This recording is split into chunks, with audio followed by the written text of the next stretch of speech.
Kalau menurut Nuriati Bun dan Sarifah 2017, ni maklumat ingatan jangka panjang, dia fokus pada ingatan jangka panjang.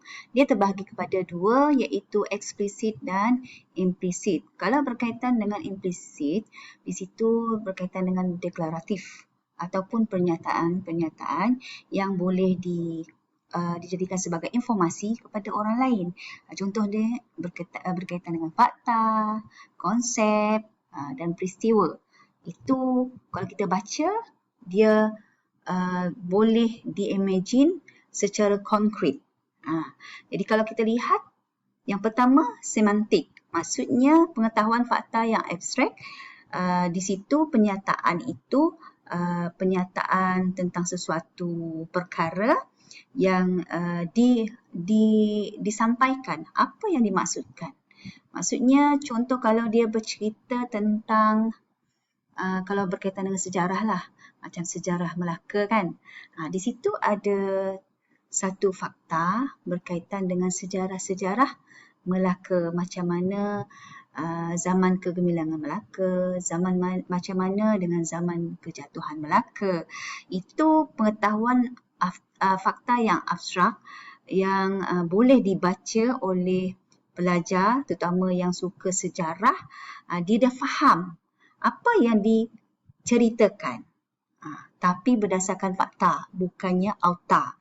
Jadi ini kalau kita baca tentang sejarah Melaka, di situ kita tahu tahun bila dia gemilang, tahun bila dia jatuh, siapa yang menjajah dia.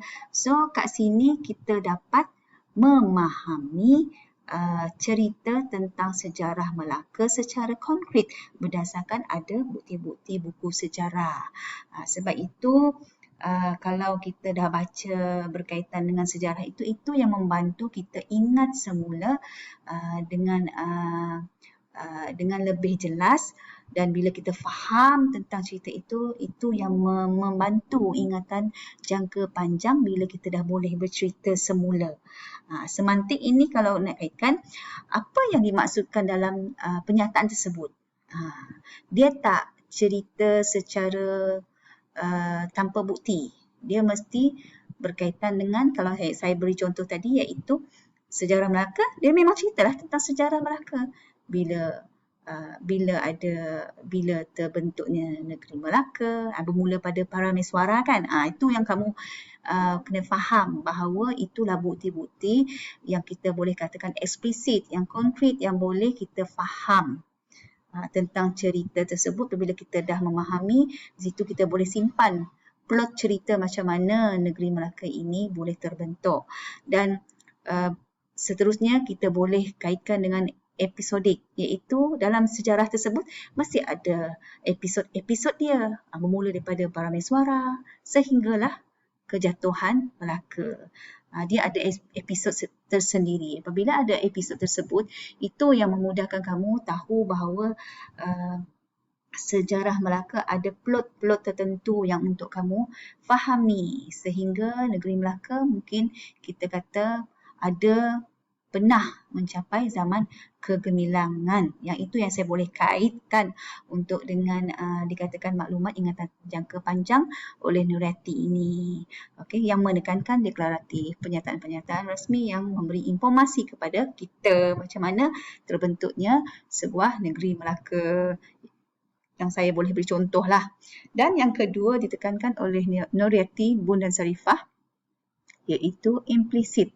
Implisit di situ benda-benda yang macam tersembunyi lah dalam kisah sejarah Melaka tadi. Mungkin prosedural, implisit yang lebih kepada prosedur tata cara kerja mereka yang berkaitan dengan kemahiran yang dikuasai. Okey, macam mana tata cara penjajahan negeri Melaka waktu itu, macam mana kerajaan British itu boleh menguasai negeri Melaka. Di situ yang implisit itu yang kamu kena tahu. Sebab setiap penjajahan yang berlaku, dia tidak berlaku tanpa perancangan. Sebab itu dalam sejarah negeri Melaka ini memang ada terkandung implisit prosedural yang berkaitan dengan tata cara kerja, macam mana mereka boleh membangunkan dan menjatuhkan negeri Melaka. Yang ini yang saya boleh beri contoh berkaitan dengan maklumat ingatan jangka panjang dengan ada skrip-skrip apa semua. Apabila kita tengok tata cara kerja tersebut, di situ yang boleh membantu kita faham, dan bila kita faham kita ingat dan kita boleh cerita semula kepada si pendengar bahawa itulah cara kita memahami sesuatu sejarah tentang sesebuah negeri. Contoh yang negeri Melaka tadilah. Okay, hopefully maklumat ingatan jangka panjang yang ditekankan oleh Nurhayati iaitu eksplisit dan implisit itu membantu anda memahami bahawa pemprosesan maklumat, model pemprosesan maklumat ini juga meliputi eksplisit dan implisit, terutamanya dalam ingatan jangka panjang.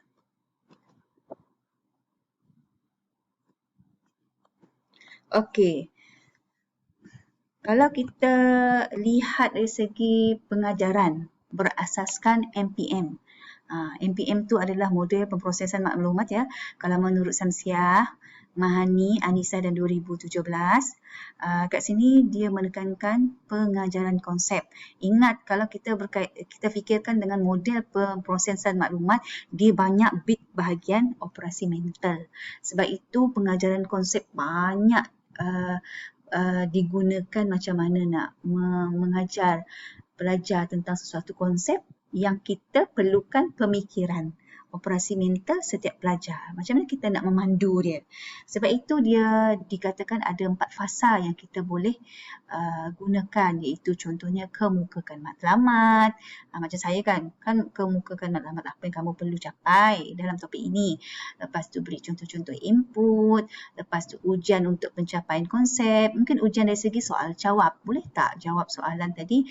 Kalau saya tanya tentang kamu, apa yang kamu faham tentang model pemprosesan maklumat? Bila kamu dapat jawab, di situ kita dah boleh lihat macam mana kamu mencapai konsep tersebut dan analisis proses pemikiran murid. Dan kita akan lihatlah cara kamu menjawab. Mungkin ada yang jawab model pemprosesan maklumat, mungkin ada yang jawab 3 patah perkataan, mungkin ada yang 10 patah perkataan, dan di situ kita dah boleh analisis macam mana pattern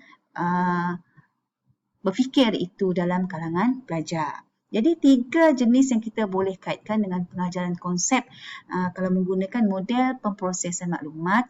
Yang pertama konjunktif, iaitu berkaitan dengan struktur peraturan tetap, mungkin konsep segitiga sama. Kalau kita lihat konsep segitiga sama, setiap sisi dia mempunyai panjang yang sama kan, sisi yang sama. Jadi di situ antara contoh saja yang kita boleh 3 jenis konsep tadilah. Itu struktur peraturan yang tetap, yang tidak berubah. Okey. Yang kedua disjunktif, struktur peraturan yang tidak tetap. Contohnya konsep kata nama. Kata nama, ada kata nama khas, ada kata nama am kan. Itu sebab kata nama dia ada pecahan lagi. Itu adalah contoh peraturan yang tidak tetap. Kalau yang tetap tadi kan struktur peraturan yang tetap segitiga lah, tak ada berubah. Yang itu kita nak kaitkan dengan pengajaran konsep.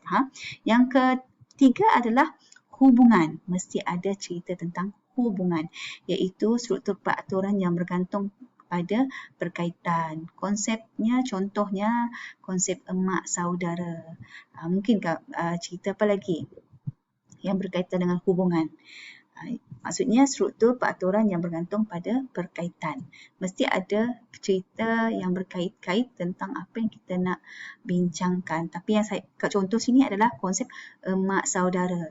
Kalau cerita emak saudara kamu, dia beradik dengan mak kamu. Jadi maksudnya itu adalah 3 jenis yang kita boleh gunakan untuk pengajaran konsep berasaskan model pemprosesan maklumat. Ingat yang pertama konjunktif, struktur yang tetap, peraturan tetap. Yang kedua disjunktif, struktur peraturan yang tidak tetap. Yang ketiga adalah mempunyai hubungan. Itu yang kamu boleh kaitkan macam mana nak mengajarkan tentang sesuatu konsep. Okey, yang kedua ini pengajaran expository. Expository ini maksudnya cara kita menerang, apa lagi? Cara kita demonstrasi supaya pelajar boleh memahami sesuatu topik yang dipelajari supaya dia boleh proses maklumat itu dengan tepat dan kritis. Itu yang berkaitan dengan pengajaran expository. Maksud di sini kamu kena pandai menghujah, menerang secara yang konkret supaya bila bercakap orang faham. Jadi kat sini kalau kita lihat cara murid memperoleh pengetahuan melalui resepsi, iaitu penerimaan dan bukan penemuan. Jadi konsep pengajaran expository ini menekankan penerangan daripada guru. Jadi yang kedua, mempelajari banyak bahan yang bermakna daripada pelajaran verbal atau teks. Sebab itu macam saya ni, saya kena beri slide kepada kamu untuk kamu mudah menerima apa yang kamu nak belajar pada hari ini, terutama topik 7. Dan seterusnya berkaitan dengan subsumpsi, menggabungkan maklumat baru ke dalam maklumat sedia ada dengan membuat perkaitan antara idea baru dengan idea yang sedia ada. Sebab itu kalau kita menerangkan sesuatu perkara, sebaiknya kita akan beri contoh yang mudah dan dekat dengan apa yang mereka fahami lah. Yang seterusnya, penyusun awal. Maklumat yang dipersembahkan sebelum pembelajaran dan ini digunakan untuk menyusun dan menginterpretasi maklumat baru. Contohnya mungkinlah penyusunan awal ni maksudnya macam mana kita nak intro kita punya penerangan. Adakah kita nak membuat secara perbandingan ataupun kita nak buat terus menjelaskan. Jadi dia melibatkan dua jenis, iaitu pembandingan dan expository, dan mengalami dan mempunyai 3 fasa. Yang pertama, dikemukakan. Yang kedua, tugasan pembelajaran atau bahan yang dikemukakan. Yang ketiga, pengukuhan organisasi kognitif. Apa yang dimaksudkan ketiga-tiga fasa? Maksudnya dikemukakan ini kita sebagai guru kena mengemukakan apa yang pembelajaran yang sepatut pelajar itu pelajari pada hari tersebut. Kita kena terangkan juga. Mungkin kita boleh seinduksi dengan teka-teki ke terpulang. Yang penting ada di pihak kita memberi penerangan expository, mungkin memberi demonstrasi ataupun seterusnya. Sebab itu dalam memudahkan pemahaman pelajar supaya dia mempunyai pemprosesan maklumat tentang sesuatu pelajaran yang dipelajari, itu berkesan sebaiknya ada juga tugasan pembelajaran ataupun bahan yang dikemukakan. Kalau bahan, contoh ABM lah. ABM apa yang sesuai dengan apa topik yang dipelajari. Mungkin kita boleh beri tugasan supaya dia boleh pandu diri dia apa yang perlu dia terokai untuk dia jawab soalan yang kita sediakan. Dan seterusnya pengukuhan organisasi kognitif. Di situ kita boleh menggalakkan pelajar kita membuat rumusan lah setakat mana dia punya pembelajaran yang difaham melalui penerangan kita. Sebab itu kalau saya kaitkan dengan respon kamu dalam refleksi dalam kuliah saya, itu yang penting supaya kita tahu kamu faham dengan apa yang kamu pelajari bagi setiap minggu. Begitu juga kita boleh apply kepada pelajar-pelajar kita.